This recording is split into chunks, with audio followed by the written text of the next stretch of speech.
I don't usually root through stuff I've written, because once it's written, it's over and done with, and just move on to the next thing. But this one's called Kickback City. This is about Leeds.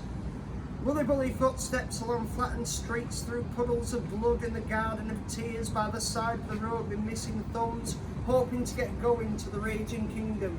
Hot-foot shoes soaked in filthy tides that grip your knees as the stench hurts your eyes. In fallow fields in the refugee square of countless millenniums with cordial champagne. Under radiator sunburn, holidaying in the airing cupboard, dying to be alone yet saddled with the absurd. Aimless patrols in tectonic efficiency with malignant mouths spouting philosophies just to gain some perspective on things that they can't solve, on problems that are unfixable and issues that you can never resolve. Mailed first class to a monochrome existence, the iron rule of strangers served with malevolence. People talking out of their necks when they voice their complaints that mount up every day when inebriated from restraints. Living the Costa broker, everything's tied up in arrears, hoping to start over in the few remaining years. Wax coat bottles, candy cigarettes, dance floor kibbles, weekend kennel vets, in the loose earth mummified in shopping bags, brain damaging discounts and a 3-car brag. Whispers in heavy traffic guiding you through the walkways, the same old haunts, boardwalks and hideaways, in hi-fi paradise within vacuum interior, woodbine interludes and existential inferior.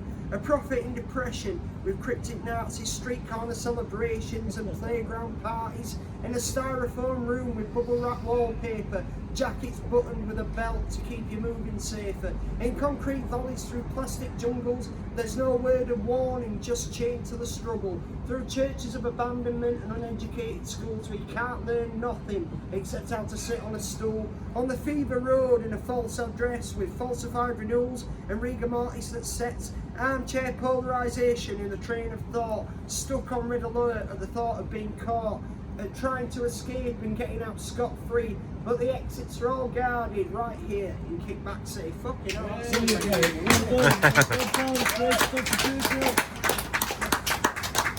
seemed alright when I found it earlier, but that one just went on for fucking ages, didn't it? It's the pressure of a live performance, mate, that's what it is. I'll do a new one. This is called Quality of Life. I was inspired by a quote that Tom Waits made probably in Farrell. Well, this is called Quality of Life.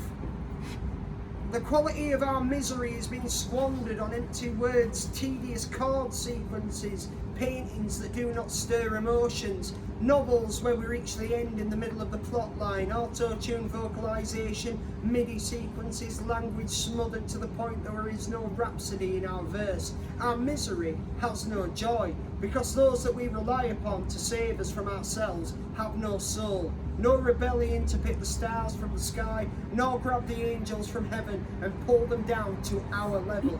The quality of our existence depends upon the arts, yet with the modern philosophies of garbage in, garbage out, our chance of escapism holds no heart. It's obvious we're just not satisfied, and whether we spread this melancholy or we have simply adopted it, we have neglected quality in exchange of the void to which die trying to fill. Thank you very much. Well,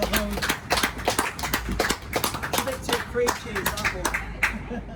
Right, I'll do a romantic one. This is called Terraforming. You'll be wearing your headboard for a hat, there's no doubt about that. When I crawl back inside of you, I'll leave you feeling like a fucking bin bag. Caught up in a wind tunnel, you'll feel like an empty jug barrel filled up by a gas once I've had my way with you. You'll have forgotten how to shit properly, the emotion will move sideways and your insides will feel like a clown's pocket. The mattress springs will form like a tattoo along your back. Your spine will be levelled by my passionate attack.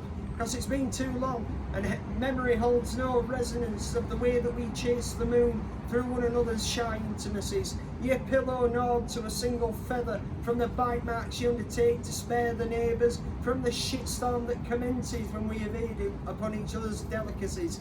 Once we're back together, you won't even think of stopping. Call it lovemaking if you like. I prefer to call it terraforming. Thank you very much. Yeah, Get some Give it up, Mr. Tom Priestley! yeah.